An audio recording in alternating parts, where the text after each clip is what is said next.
he's got a license to thrill. Beg your pardon, forgot to knock. Welcome to WatchMojo.com, and today we'll be counting down our top 10 favorite James Bond movies.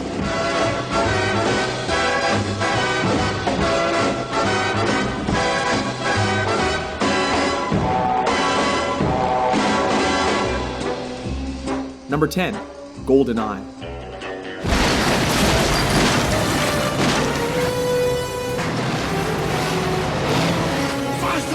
Kicking off our list is Bond 17, the film that made us believe that Pierce Brosnan could deliver in a squeeze. The first adventure not based upon Ian Fleming's works, it had Bond preventing a former 00 agent from using a satellite weapon to cause a global financial meltdown. It also did the most progressive move yet, changing M's gender by putting Judi Dench in charge of MI6. The thought had occurred to me. Good. Because I think you're a sexist, misogynist dinosaur. A relic of the Cold War. Whose boyish charms, though wasted on me, obviously appeal to that young woman I sent out to evaluate you. Point taken. Not quite 007. Number 9, Thunderball. Sincerely, would you mind giving me something to put on?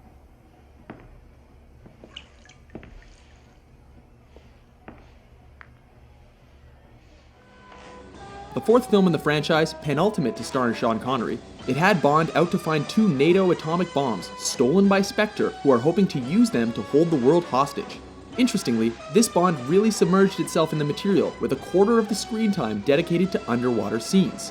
While some may complain that it ran a little too long, it did give us Tom Jones, a shocking twist, and unforgettable jetpack goodness.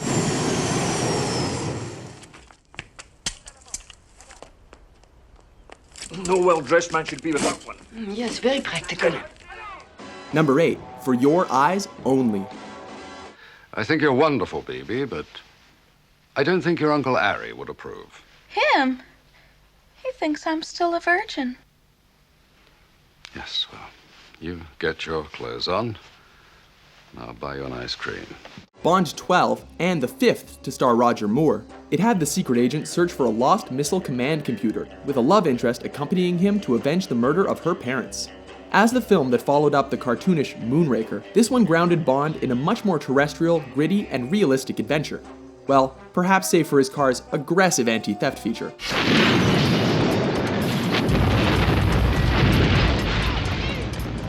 Well, I hope you have a car. It also finally tied up some loose ends from the Sean Connery era. Mr. Bond!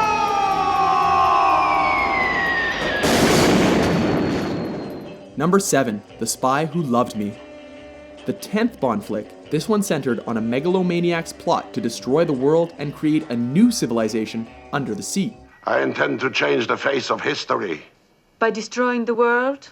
By creating a world. A new and beautiful world beneath the sea. This prompted Bond to join forces with a Russian agent, aptly codenamed Agent XXX.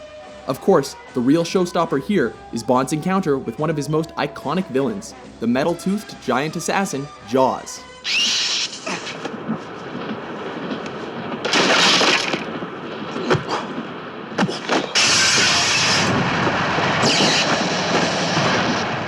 Number 6, On Her Majesty's Secret Service. When Sean Connery bowed out of the franchise, it was up to this former fashion model to pick up the slack. While he only kilted up once, his gripping adventure saw Bond finally track down bald Spectre Chief Blofeld to the Swiss Alps, while meeting the one woman he would ever marry, as short as their union was. And thus, the series was given its most heart-wrenching moment. It's all right. It's quite all right, really. She's having a rest. We'll be going on soon. Number 5, Skyfall. I win. What do you say to that?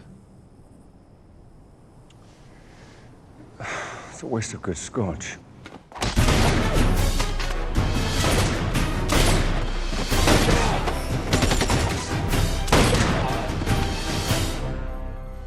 A flick celebrating the 50th anniversary of the franchise, this one delved deeper than any other into the pathos and creation of the Queen's loyal agent. While elements were borrowed from previous entries, it did so intelligently with unexpected twists and gorgeous eye candy. it also brought in the theme of family, loyalty, and showcased a villain straight out of the glory days in an attempt to bring the series full circle. Look upon your work, Mala. Number 4, Dr. No. This is the Bond film that launched the beloved action espionage franchise and made its star a household name. Mr. Bond. James Bond. That's due to its tongue-in-cheek style and thrills which were unlike anything that had come before. While its plot had Bond investigate the murder of a fellow agent in Jamaica before uncovering a sinister organization hell-bent on causing a nuclear catastrophe, we can't stop thinking about that landmark bikini shot. Underneath the mango tree, my honey and me. Who's that? Number 3, From Russia with Love.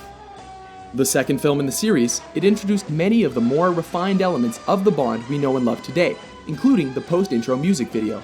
A Cold War thriller, it had Bond travel to rendezvous with a Russian turncoat to seek out a decoding device and being targeted for assassination by the vengeful Spectre. With the latter part of the film confined to a train, it kept the action and suspense unusually intimate.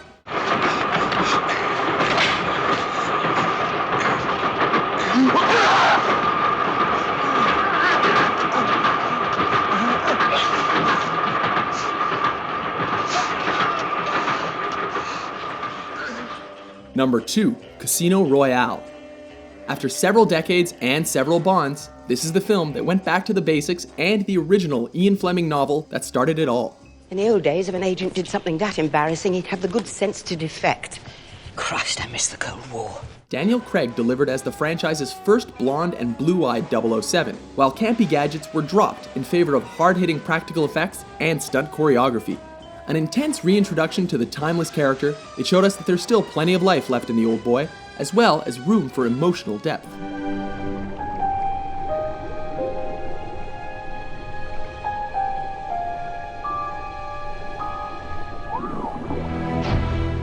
Number 1, Goldfinger.